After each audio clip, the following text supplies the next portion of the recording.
Hi, everyone, and Do this. welcome back to the Comics Lair. This panel is discussing the many lives of Donna Troy. The Comics Lair is sponsored by Heroes Aren't Hard to Find and Heroes Convention. I'm your host, Nancy Northcott.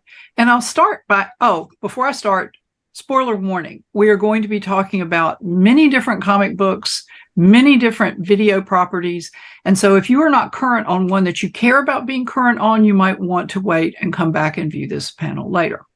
So I'll start by asking the panel to introduce themselves, tell us a little about them and their work, and tell us what version of Donna Troy they first encountered. Steve, will you start?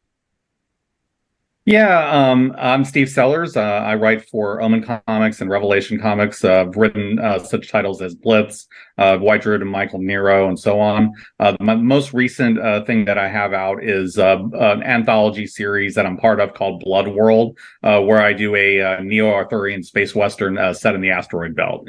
As far as Donna Troy, who we've all come here for, I think I discovered her like in the mid-90s, like around the time when she got involved with Kyle Rayner.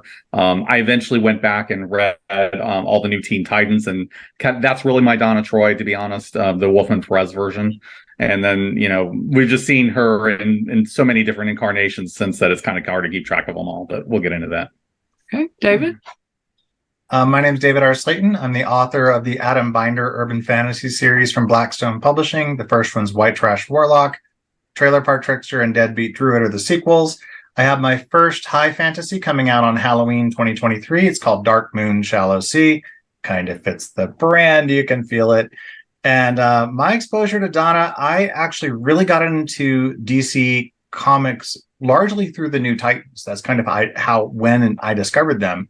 So much like Steve, I worked my way backwards and reading all the back issues and stories and Donna's kind of convoluted history. But Troya was really my big introduction to her. And I think that's why it's my favorite version of her. Okay. Electra? I'm Electra Hammond. I'm a writer and an editor. And I started reading superhero comics pretty heavily when I was in college. And I read the new Teen Titans back then. And that was my first introduction to Donna. Wayland? Okay, I'm the old one in the group here. I write under the name Wayland Smith. Among other things, I review all the superhero TV shows and movies for a site called comicbookclog.com. I have a book series about superhuman mercenaries called Wildside Incorporated. And I first encountered Donna back with the Teen Titans, not new, the Teen Titans, way back when. And she's been one of my favorite characters ever since, although some versions more than others. I'm Nancy Northcott. As I said, I write historical fantasy for Falstaff Books. I also independently publish several subgenres of romance and the Outcast Station science fiction series that I co-write with Jeannie Adams, and you can pretty much find me here most of the time. And I actually need to high-five Wayland on this panel because I, too, discovered Donna in the Teen Titans off a spinner rack, a long time ago. And it was at a period when there were not very many really effective women in comic books. And I think that's one reason I liked Donna and one reason I liked the Legion of Superheroes. So my favorite Donna is probably the Wolfman Perez version. And so with that in mind, just for those of you who may be new to this, Donna has many, many origin stories. And we're not going to try to sort through all of them tonight because we would be here until tomorrow if we did. But plus, I need something much stronger to drink. Yes, definitely. She has more lives than Hawkman. She does, and many of them have been weird. So I just went through this and went through a couple of websites talking about Donna's origins this afternoon. And it's even more convoluted than I remembered that it was. So the Donna who I first met had been rescued by Wonder Woman, was adopted by the Amazons. Yes, in that outfit that Wayland is sharing with everyone. And was given Amazon powers by something called the Purple Ray and was considered Wonder Woman's sister. And things really kind of got bizarre from there. So David, what do you think is Donna's weirdest origin story? I think so. I got really frustrated with the whole. I felt like Wolfman Perez with the Troya thing solved it again. That was my intro, and I think we get, like we talked about on our Legion panel, we kind of get connected to where we get introed. And then I thought that made sense. It worked. Her relationship to Diana was really strong. That was all good. And then the weirdest to me was when Devin Grayson came along and mucked it all up again and basically had her go back into who is Donna Troy and losing it. It was such a loss of agency and self. And that became like, at time they kind of tried to rework that into her being part of the whole multiverse thing when they brought the multiverse back in the Infinite Crises. But I always thought that was just the weirdest. Like, she finally knew who she was and just ripped all that away from her. Yeah. Electra, which do you think is the weirdest? I'm going to have to agree that got very, very strange. I don't know about too many of them, but that one just, once they had her straightened out, the idea of going back and making things weird again, just sort of, I stopped reading for a point after that because I went and read Marvel for a while because just Crisis really, it boiled things down and I was okay. And then they started doing weird stuff and I just did not want to have anything to do with it. And by that, you mean Crisis on Infinite Earths, right? Yeah. There have been so many lately. Things up pretty nicely. And then when they started going back and trying to bring things back, that was enough. Okay.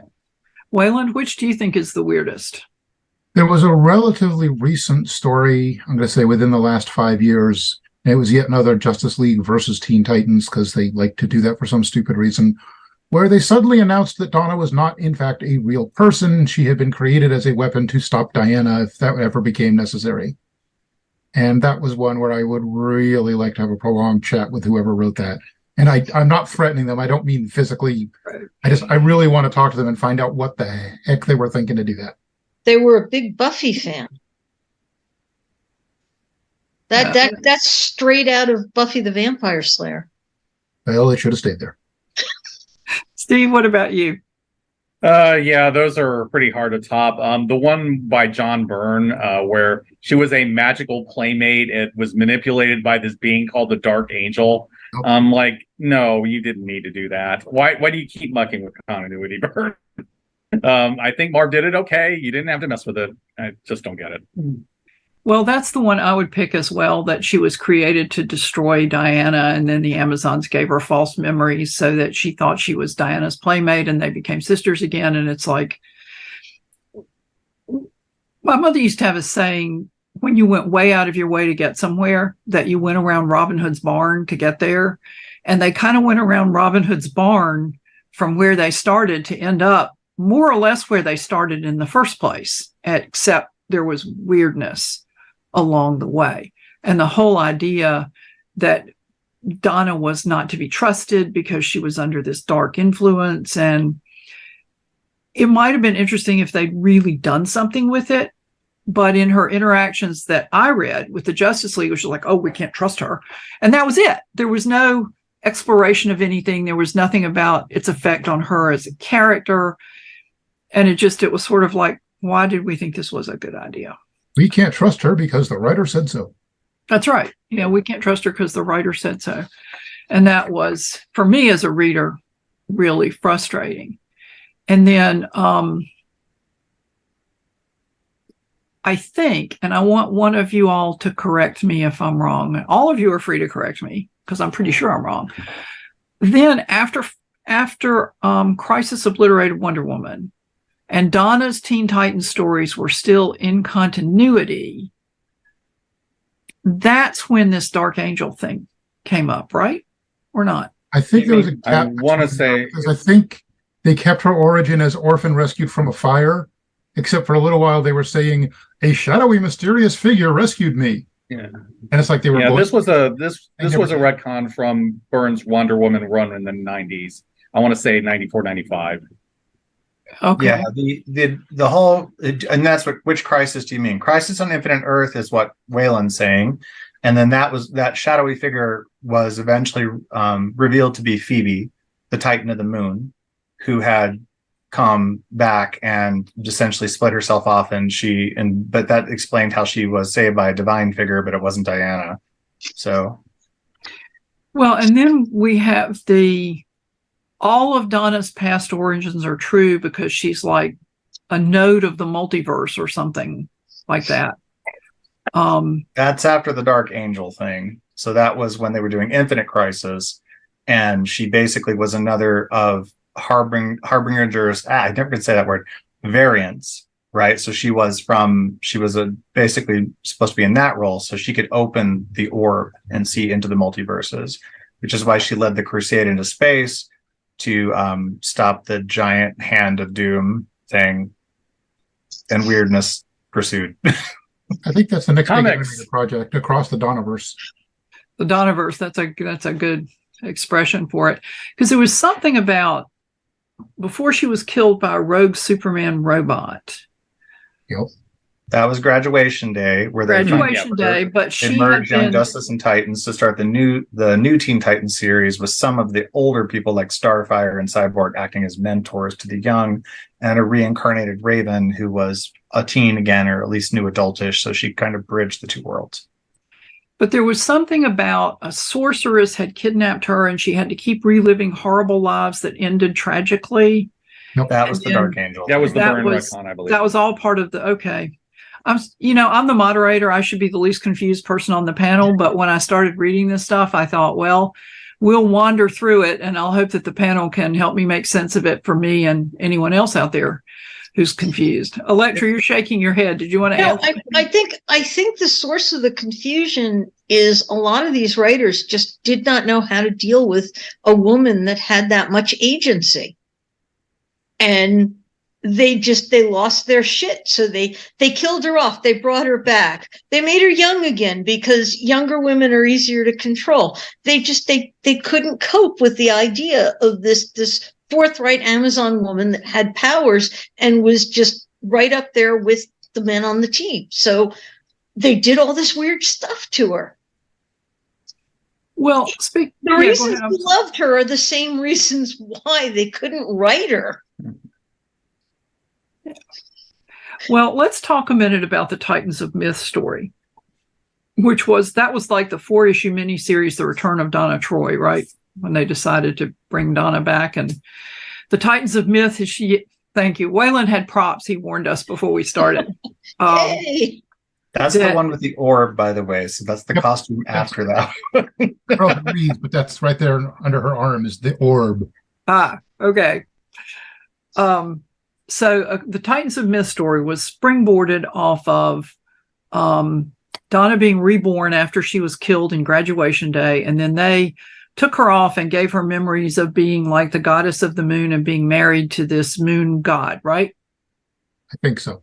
Yeah, if I may, sorry. This is Absolutely. so Please do. the first iteration of the Titans of Myth was the follow-up where she first became Troya, and she had the terrible costume with the skirt. But she did get the Black Starfield costume. So that was when she first realized that she was a seed of the Titans of Myth, and they had basically brought orphan children out to try to rekindle their race as a race of demigods. And unfortunately, one of them, Sparta, went nuts and started murdering the others and absorbing their powers. Athens, who was one of the last ones, basically sent out a call for Donna, and she brought the Titans into space. They essentially were able to rekindle the gods, give them back their life force. Phoebe had sacrificed herself, so she was gone. But then at that point, she became Troya, got the new costume, got all these awesome powers, like she could conjure moonlight, and she could, the Starfield would always tell her how to find New Kronos, the moon where the Titans lived. And she could make a force field, essentially. She could project a force field. So she had different powers that were very dissimilar from Diana at that point.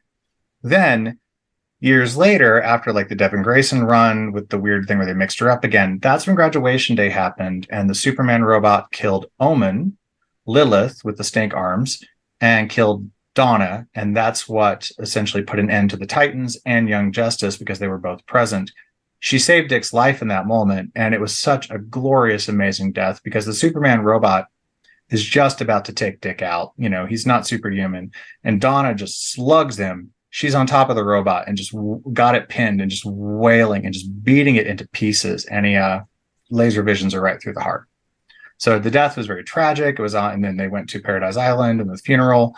And then from there, that's what launched the New Titans, as well as the Outsiders series, which is a bit of a mixed bag. So her return, though, I'm sorry, don't mean to be giving a big lecture. No, it's helpful. Her return was when they were getting ready for Infinite Crisis, they wanted her to take on that Harbinger orb role for Wayland's action figure. So they brought her back as she had basically, when she died, she was reborn as Troya, goddess of the moon among the Titans. But at that point, the Titans had kind of gone fairly evil and had been conquering out in the galaxy. So the Outsiders and the Teen Titans team up to essentially stop this, bring her down, and she recovers her memories and her real memories and comes back to Earth with them. Okay, thank you. Amazing art, badly written. It was amazing art. Does anybody want to add anything to that or comment on that particular story? Well, I have a comment on that particular story that has nothing to do with Donna's origin, and it has everything to do with her being brainwashed into thinking she was married to this god. This is a bugaboo of mine, that female characters from time to time are put in situations that involve sexual activity they did not explicitly consent to, and there's never any exploration of the aftermath of that. I thought that was a despicable thing to do to the character. Yes, Wayland. They did that with Carol Danvers back in the day, and there was follow-up to it. And it really was our bit of comic book trivia, if I can get off course for just a second. Absolutely. What became Rogue's first appearance was the follow-up to that, and that's where Carol basically told off the Avengers for letting that happen to her, and went off with the X-Men. Right.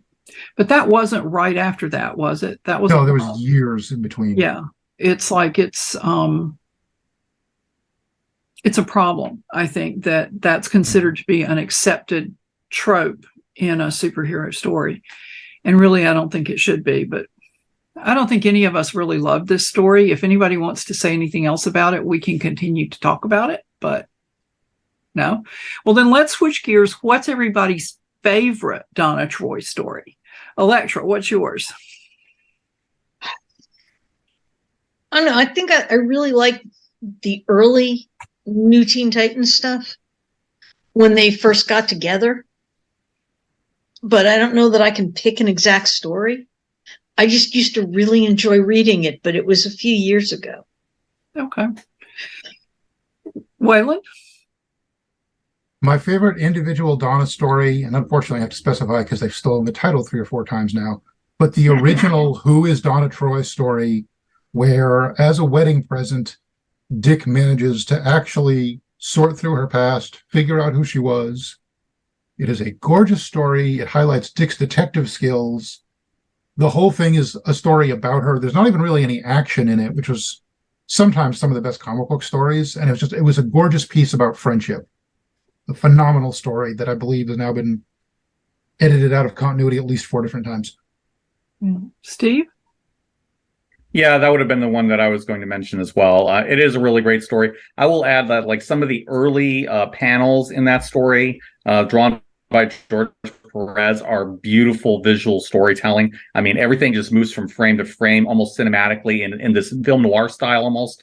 And then it kind of goes into very much more of a standard story, but it really, really works at that point. I love the friendship, and I love the way that it shows, you know, the way that Dick Grayson handles these kinds of problems as opposed to how Donna looks at things.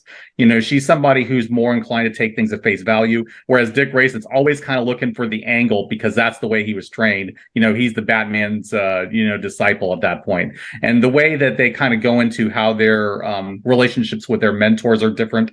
And because of that, how they look at the world is different. I mean, and yet they're friends, and you can see that these are two people, you know, that have known each other for years, 6 years, I think, by that point, according to Dick in that story. And you really see that they would go to the wall for each other, and why they would go for the wall, and why that friendship is so important to each other. Okay, David? Well, I think the Troya storyline where they first introduced her as Troya, I like the epic outer space stuff. I like the Titans in space, Raven figuring out how to teleport in space. All of that was just super cool. And that was my intro to Donna, so I have a very deep like connection to it.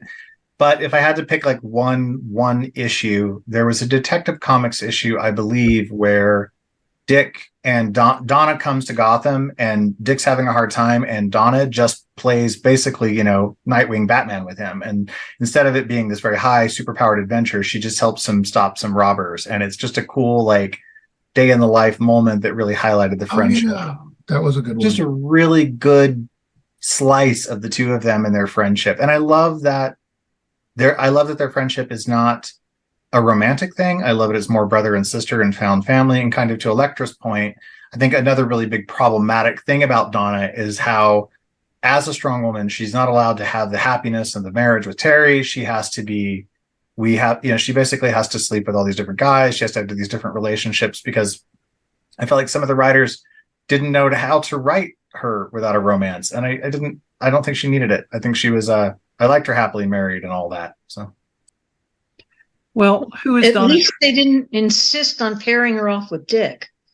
Yes. They thank dated goodness. for a while. Mm-hmm. Way back Yeah, I think Who is Donna Troy would be my favorite story too, just because of the dynamic between Dick and Donna in there.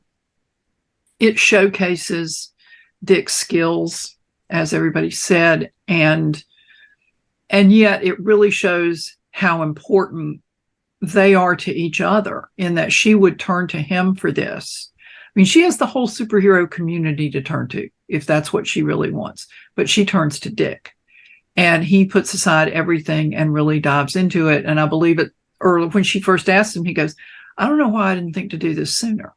And it's, as I think David said, it's good that they did not pair them off romantically, because there are not very many male-female close friendships in comics. And Dick Grayson has 500,000 love interests anyway. I don't think he needs another one. No. Yes, he does. Well, they're always thinking of another one for him. But yeah. So do you have, if that relationship is taken away, Dick and Donna, if it's taken away tomorrow, what would you put in its place in Donna's life? Steve? Could you clarify? I'm not quite understanding what you're asking. I guess the question is premised on the idea that Dick and Donna are really, really, really good friends. So what does that friendship add to Donna that others might not, is a better way to ask the question, maybe.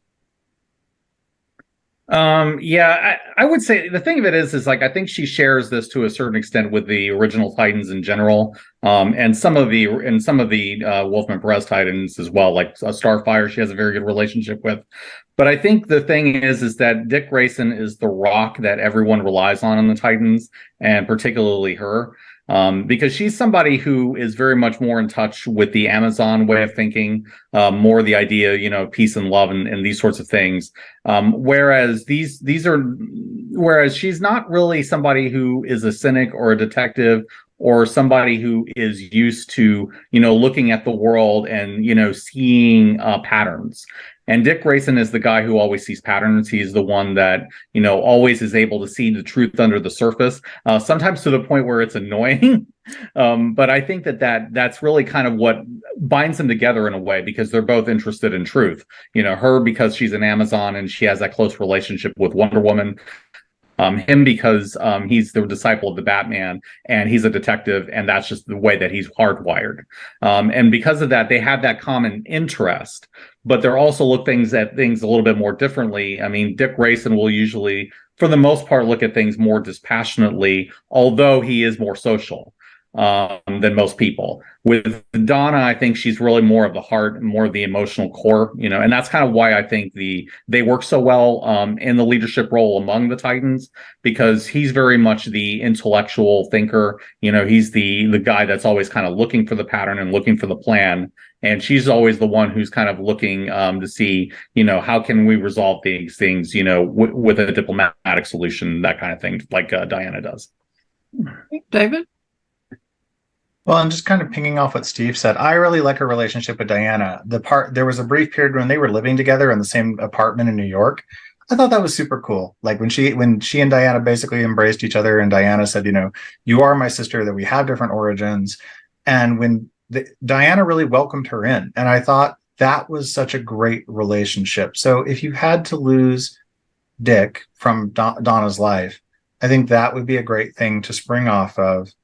And I'll always be sad about the start of that really brief, much delayed Alan Heinberg run, where Donna got to be Wonder Woman for just one issue, maybe not even a full one. And it was really annoying because I was super excited for Wonder Woman. It was such a great idea, and they didn't use it to its potential. Yeah, I would agree with you. Such a great costume, and like using the star earring to like stab Giganta in the hand. Like, no, big fan.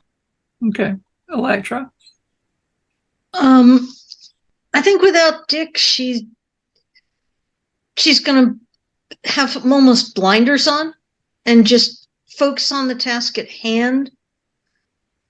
I think Dick is really her look at the big picture, the way Steve said, and help get to things.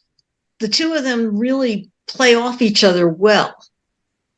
And without Dick there helping her see more of the big picture, I think she's just going to put the blinders on and go right for whatever the target is. And I don't think that'll be as good of a thing as it is with her and Dick playing off each other's strengths. Together, they are more than the sum of their parts. And that's clear. They make a really good center of that team. Okay, Wayland? I think Dick and Donna are the pillars of the Titans, and I think everyone else would be lesser without either of them around. I think they'd lose a lot not having either of them. As a major relationship in Donna's life, if she didn't have Dick, I'll actually go with Coriander. A lot of the scenes in the early New Teen Titans where the two of them were training together, they both have the warrior background, but even with that, they come at it from slightly different perceptions and different angles. And you can see in the early books they both learned a lot from each other. So I might go with Corey. Well, I get to go last, and that's good because I really can't choose. I think everybody's answers have been great. And if I absolutely had to pick, I would like to see more of a sisterly relationship with Diana. I'd like to see that played on more. But I think all those answers are great. And while we're talking about Donna's relationships, let's kind of switch gears to her more romantic relationships. Terry Long, good idea, bad idea, good idea badly executed, or something in between. What do you think? David, will you start? I think it was a great idea. I like Donna, and I said it earlier, I like Donna happy. I like, now we're at this point where nobody can be married. Peter Parker's single again, and he and Mary Jane are over forever. I like to see some heroes married, especially if they're not A-listers, right? Like Superman and Lois, I think will always fit. The new storyline is going to test their relationship.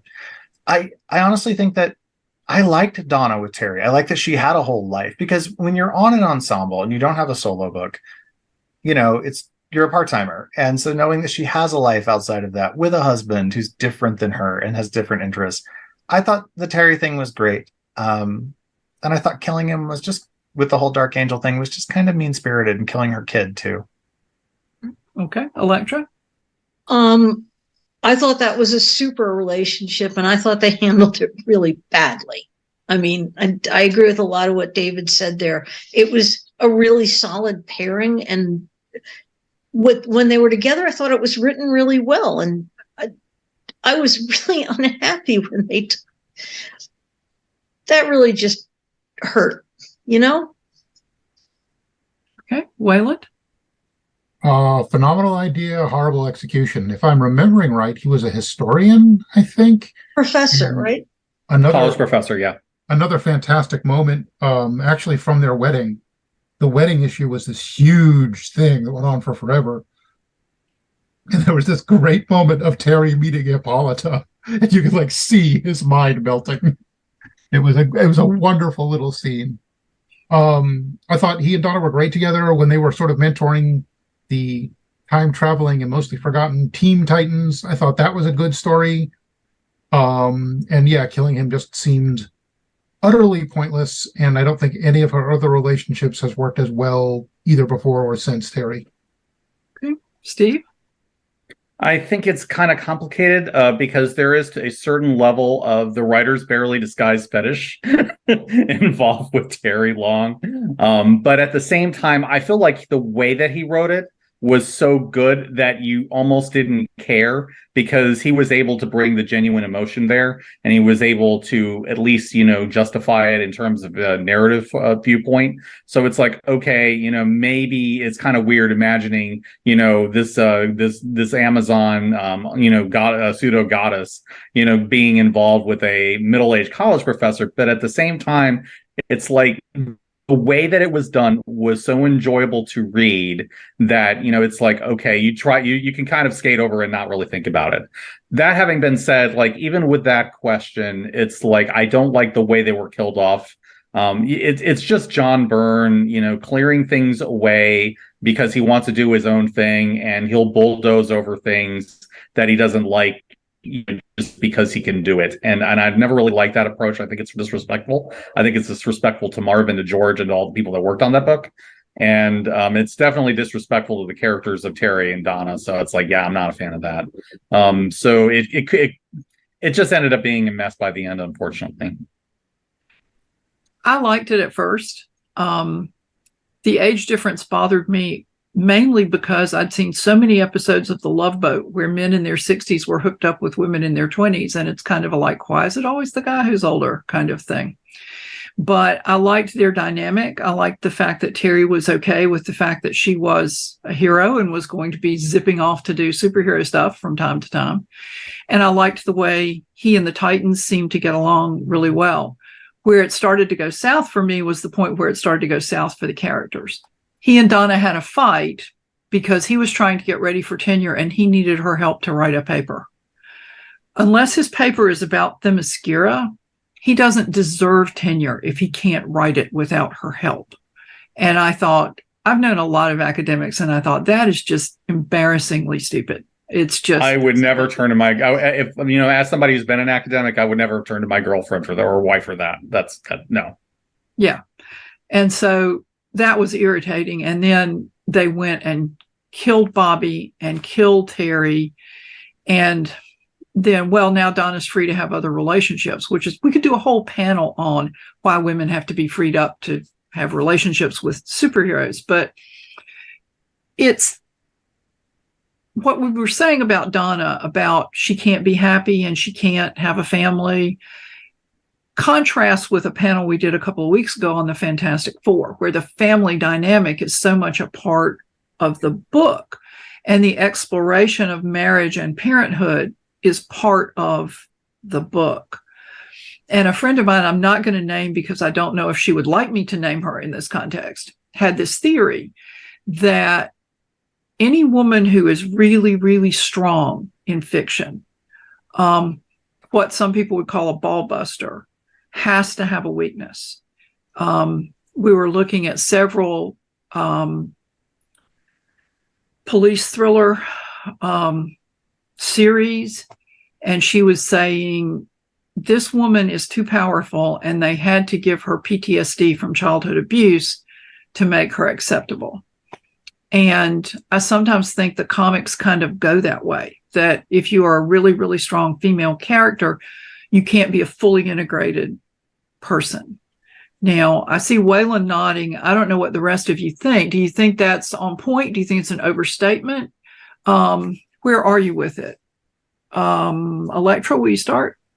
Well, you have to have some kind of weakness in every character, not just women, because otherwise you're just, it's too much. You can't just have, everybody can't be Superman. So every person has to have some sort of weakness to make them a person. But you can't go around making just the women have these weaknesses because they're women and they're not allowed to be strong, competent characters. they have to be allowed to be confident. And it can't always be that they get emotional about doing things. I mean, women can be confident about their jobs. Okay. That's a whole nother panel too. Okay. Well, it actually could be a whole nother panel. Yeah. Wayland? I definitely agree that there are ongoing issues with a lot of the female characters in comics. I mean, if you want to look at it from a different perspective, think about all the characters that have never had a code name stick and they're only known by their real names, and they're almost all female. Jean Grey, Emma Frost, Donna Troy. It's like these are the ones who we don't quite know what to do with, but everybody knows them, so we're just going to call them by name and keep changing their look. And it's definitely an issue. They get around it with some characters, but it's something they definitely need to work on. Okay. Steve? Yeah, I can kind of see that point. The thing of it is like I'm in agreement with the idea that there has to be some vulnerability somewhere in a character to be interesting, and I personally kind of like the idea in general of like a really powerful character having a stronger emotional weakness, but I don't think it should be restricted to female characters. I think male characters, if you're going to do that, do it to the male characters as well and do it equally. But beyond that, it's just like I agree that there are a lot of female characters that they struggle with. It seems like Chris Claremont was like the one writer who consistently back in the day was like able to manage those kinds of characters.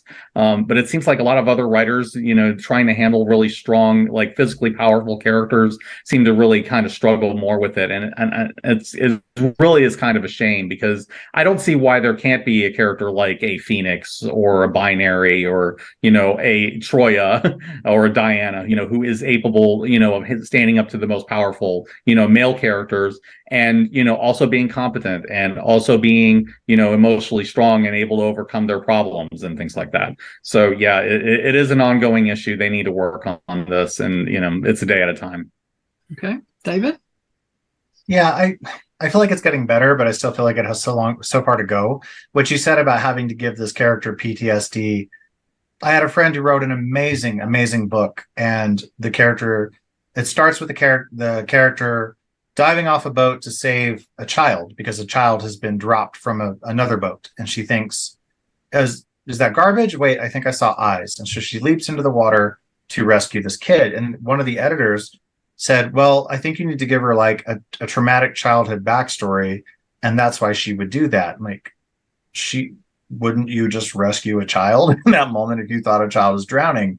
So I think about that a lot when it comes to female agency with characters.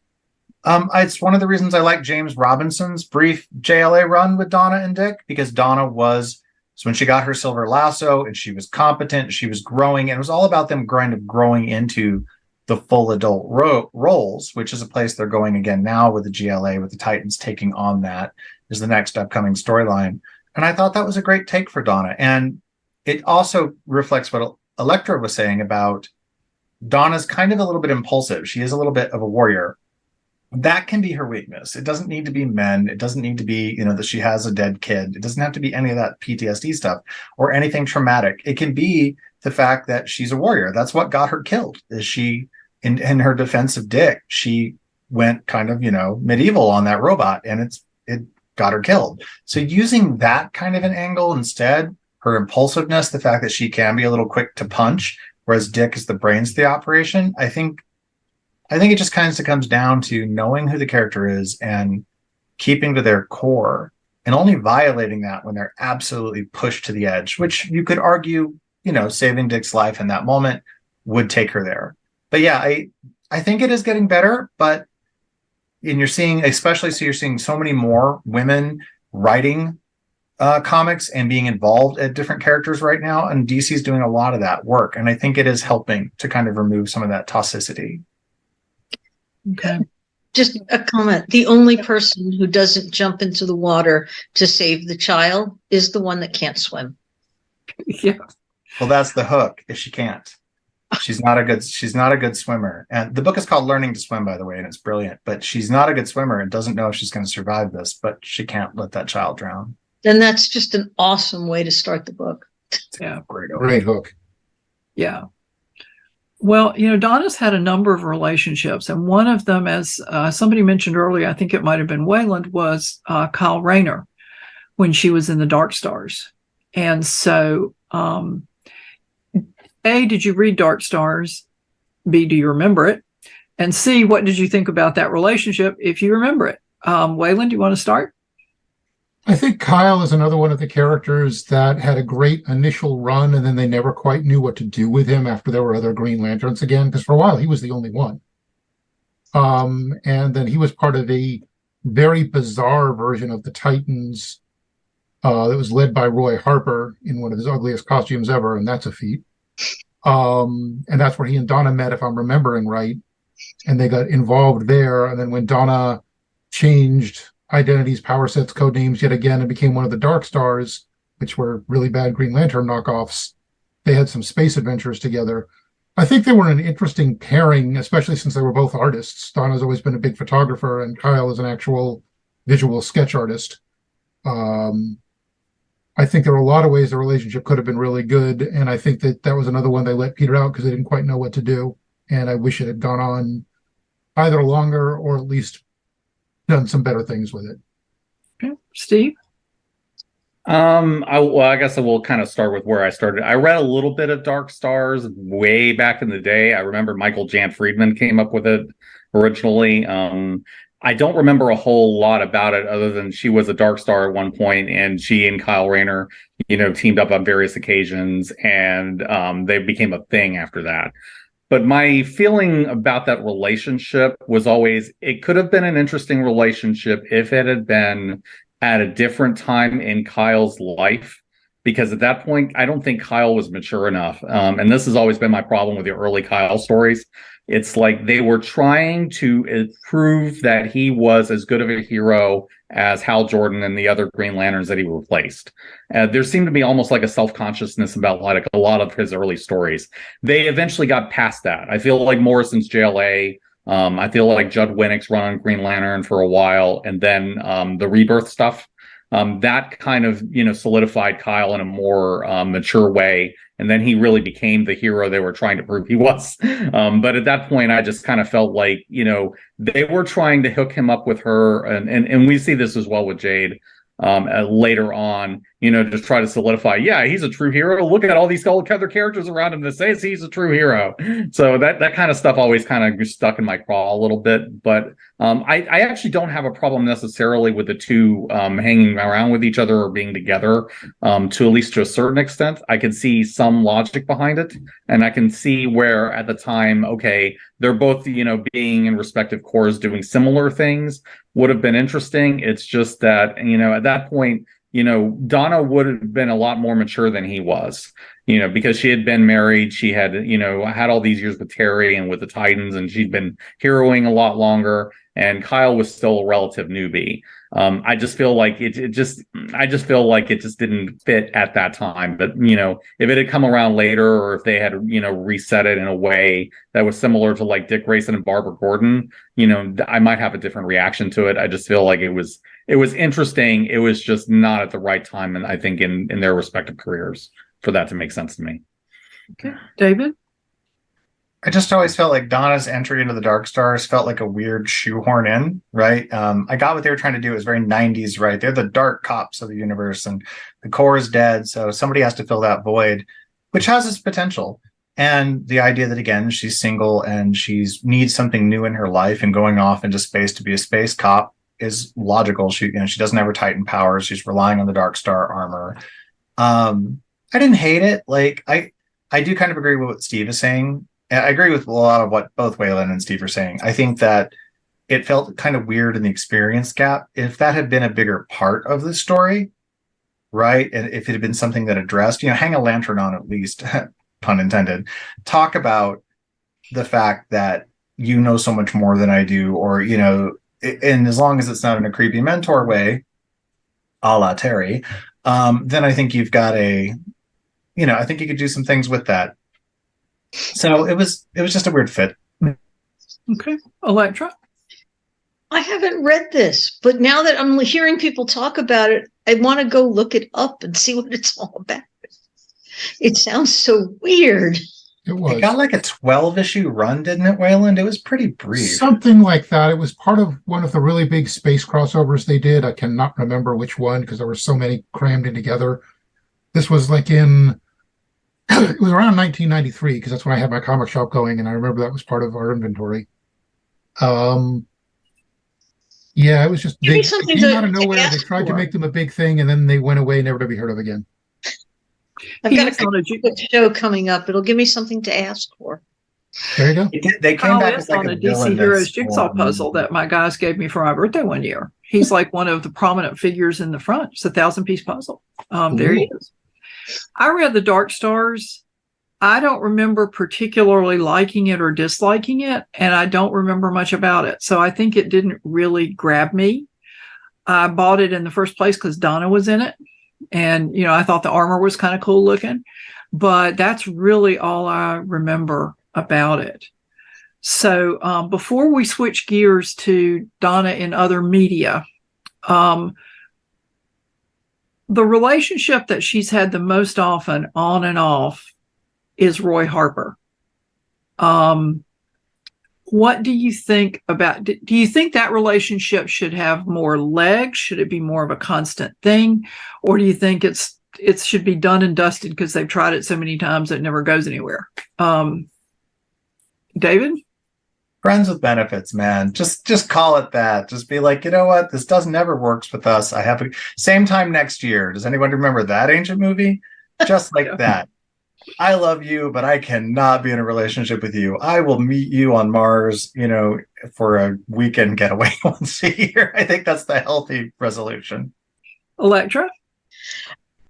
It's just not working out. I mean, they should just give up on this and move on. Okay, Wayland?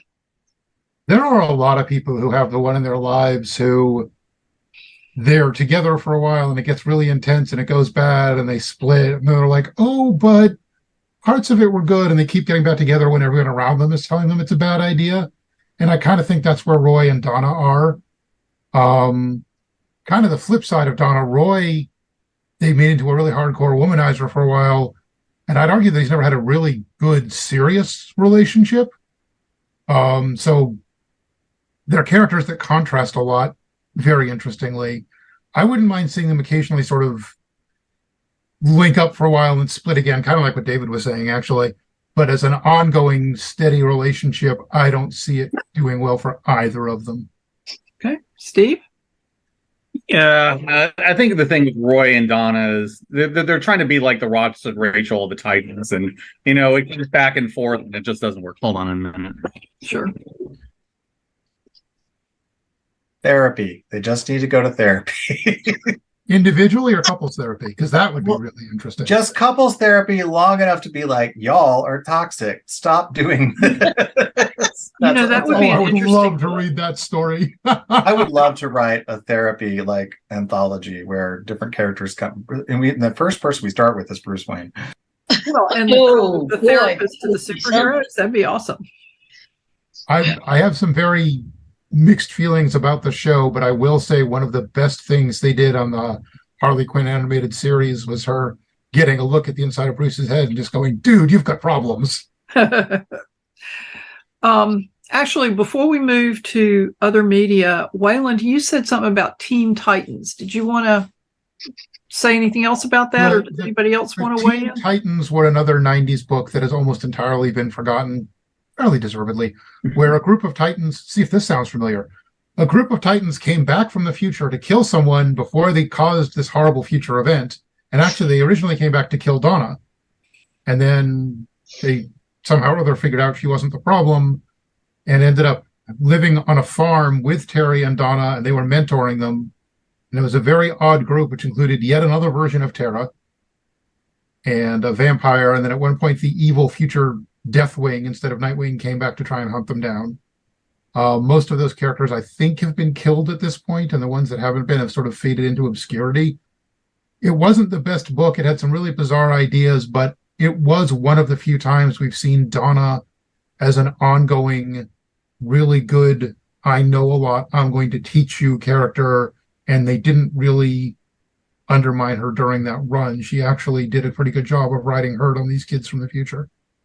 And the threat was her son, Lord Chaos, who That's did, right. and he grew up. So Donna basically makes sure that he's depowered, and that will stop him from ever becoming this terrible menace who would kill all the heroes. And there were a couple of good characters there. Mirage, who took Corey's place for a while, posing as That was a twisted story with Mirage. No, it was messed up and weirdly rapey, about the way that she abused her relationship posing as Corey with Dick, because in the future they had been together. It's just like, ooh, now there's a younger version of him.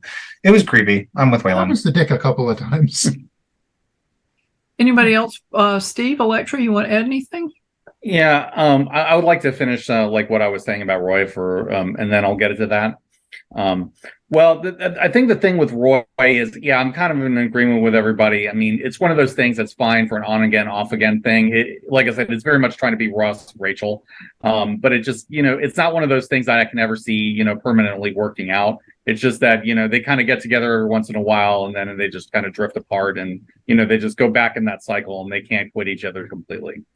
But as for Teen Titans, I remember it very vaguely. And then I kind of must have blocked it all out because now that I start to remember, what happened in it, like the less I kind of like looking in retrospect what happened in it, because it seemed, I don't know what ended up happening, but it just seems like it got very convoluted. It got very 90s tropey. It seemed like, uncharacteristic for what Marv would have done in the beginning.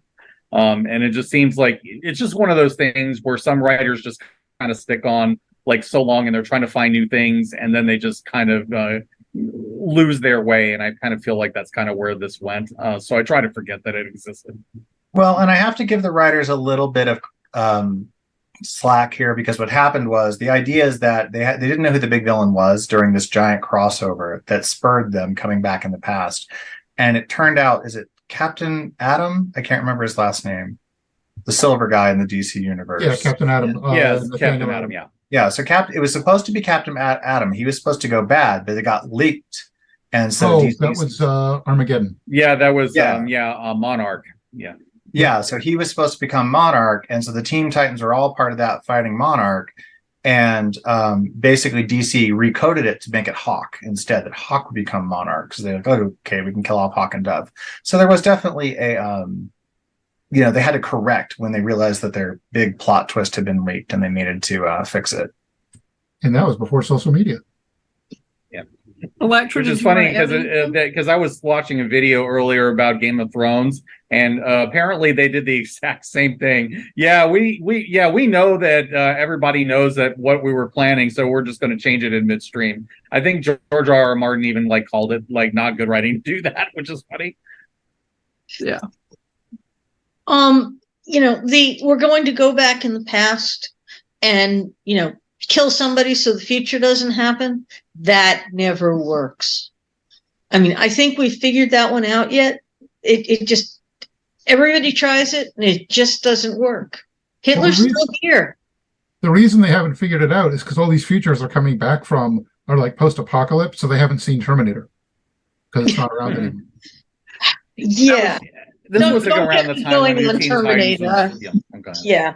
Yeah. I was going to say that this was around where Teen Titans and X-Men were kind of competing with each other, to see who they can, how more convoluted with time travel stories they could get. Well, on that note, let's move on to Donna and in other media. So what's your favorite version of Donna in some medium that's not comic books? Electra, will you start? God, there's the animated. I've lost the name of the cartoon. Young Justice? Young Justice. Young Justice. Yeah. Young Justice.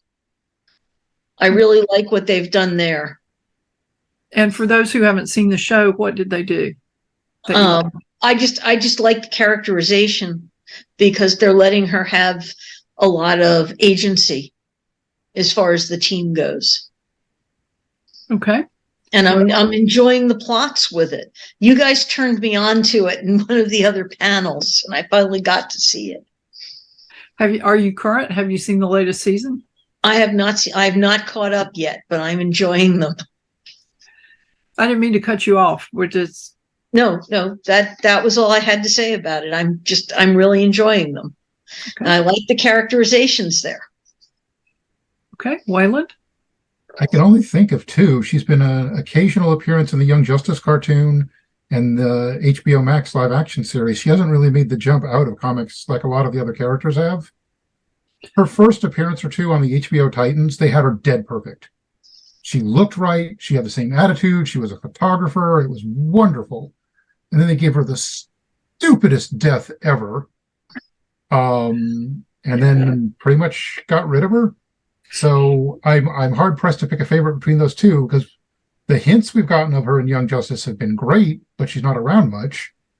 And I hate what they did to her in Titans, so I don't know what to say there. I will say the world Young Justice is set on, that's one of two worlds I would really, really love to see explored in more detail somewhere. I've toyed with the idea of doing a lot of fanfic there myself. Okay. Steve? Yeah, I was actually like racking my brain to think, like, where have I actually seen Donna Troy? Instead of who is Donna Troy, it's where is Donna Troy. I have to kind of go. I have to go with the HBO Max version for that one episode where she first showed up. I will give it that, because I'm with Wayland on this. I thought, though, when she first appeared, she was really good. I thought that episode was really good. I thought the way that she played off of Dick was really good. So I will go with that. And then the rest of the stuff, like with a lot of Titans things, I've returned, to put it out of my mind and not recognize that it happened. And that's really the only thing I can think of that has really done Donna any justice in other media that I can think of. Well, that's the advantage of a personal headcanon. You just take the stuff you don't like and you shove it away and you ignore it. So there you go. David? The only live action Donna I've seen, because I haven't seen any of the cartoon stuff, is the original Linda Carter Wonder Woman. Wonder Girl was in the last season, and she did Deborah Winger, I think it was. Yeah. So there was that was my only live action Donna time, which is funny because I grew up, totally forgot about it, and then remembered years later, oh, hang on, she was on the show. So that, I can't speak much to this one, so I mostly passed. She was only on like twice, wasn't it? She was not a big presence, if I'm remembering right. No, I don't think so. I remember she led the bad guys to Paradise Island so they could get the adamantium to make the bracelets for weapons, and that's like that. She screwed that up. It was a much worse name. It was like Feminim or something like that. At least it wasn't Improbabinium. Wasn't what is the one? Like, that's so bad. Yeah, for me, Titans season 1, episode 8, Donna Troy was one of the best depictions of that character I've ever seen, for all the reasons that everybody stated. And I actually carry that around on my tablet. So if I'm traveling and I'm not at home and I want to watch something feel good that I know I'm going to enjoy, it's that episode. Because even at the end when, now I forget who's in the car driving away, but Donna throws a star and pulls out a tracking monitor, and Dick looks at her and she goes, "What, you think you're the only one with cool toys?" And it just, the actors totally sold it, that they had been friends since they were kids, and I just loved it. So we've actually come up on time, and so if there's anything somebody wants to talk about that we haven't touched on, this would be the moment to mention it. I will pitch my one bit of Donna Troy trivia that slips through the cracks a lot of the time. She is one of the few characters that was created completely by mistake, because there was actually a Wonder Woman story that showed Wonder Woman throughout her life, and there were a couple of panels of Wonder Woman as a teenager, and some other writer thought that was a completely separate character. And that's sort of how Wonder Girl got created. So one could argue that her origin and backstory had been screwed up from the very beginning. Okay. Anybody else want to add anything or touch on anything? Yeah, I really like that Wonder Girl has a legacy. She's one of those characters like Robin and all these other, sidekicks where other characters have taken the mantle. And Donna has been a very good, I think, original character to be an inspiration, for the ones that have followed her. And there have been good Wonder Girls after Donna as well. Cassie Sandsmark, Yara Flor was recently. So, I mean, I will say that even if Donna herself as a character may be all kinds of messed up by bad writers, authors, it is a legacy that I think is worthy of mention. And, you wouldn't have that without Donna Troy. Okay. Well, if that's all, then we'll wrap up. And if each of you would tell people where they can find information about you or your work, if there's anything recent or upcoming that you'd like to highlight, this would be the time to do that. Steve? Yeah, you can find me at Shadewing on Twitter. My Revelation comics, the Blitz and other things, you can find at the Revelation comic hashtag as well. And then as far as things coming up, my most recent thing is Blood World. I believe that the campaign is still ongoing on Indiegogo, I want to say, at this moment. So, I think they extended it not too long ago. So I think it's still going on. Beyond that, I also do stuff for Comic Crusaders, podcasts sometimes, occasionally articles and reviews, things like that. So, I have a lot of irons in the fire a lot of the time. Okay. David? I'm easiest to find just davidarslayton.com. Don't forget the R, or you'll get some Florida man types. There's a lot of David Slaytons out there, apparently. If you're trying to find me on social media, I'm everywhere, but I'm probably the most active to interact with readers on Twitter. That's usually where I lurk most of the day. And the Adam Binder series right now is complete at 3 books. Maybe we'll get more. Those are everywhere you can buy books, including audio. And watch for Dark Moon Shallow Sea in October. It's the book of my heart. Electra? Electra, you can find me at untilmidnight.com, and I'm Electra at Wandering Shop on Mastodon. Okay. Wayland? I am at Wayland Smith 1 on Twitter. I still want to find who beat me to that handle. I am on Facebook. If you search on Facebook and find a German Shepherd head as an avatar, that's me. I do comic book reviews on a site called comicbookclog.com. I do mostly TV shows and movies, but occasionally some individual comic issues. I have a series about superhuman mercenaries called Wildside Incorporated, which has 2 books out. And at the moment, I have 5 different books under assorted contracts that aren't finished yet, so I can't talk about them yet, but I'm actually hoping to work on that later tonight. Yeah. And you can find me here at ConTinual. When I'm not here, you can find me at nancynorthcott.com. On Twitter, I'm at Nancy Northcott, and I do most of my social media interaction there. I have a Facebook page, but I'm not there very much. And my next release is a paranormal romance novella called Magic and Murder. And after that, Falstaff Books will be releasing the 3rd volume in my Four Kings Honor historical fantasy trilogy, which is set in the reign of Charles II in the summer of 1940, the Battle of Britain. And actually, the middle book is the 100 Days between Napoleon's escape from Elba and the Battle of Waterloo. So I'd like to thank everyone on the panel for joining this discussion. Thank you for watching. And thank you to our sponsors, Heroes Aren't Hard to Find and Heroes Online. And thank you, Wayland, for bringing your props. For more information about Heroes and Heroes Convention, visit www.heroesonline.com.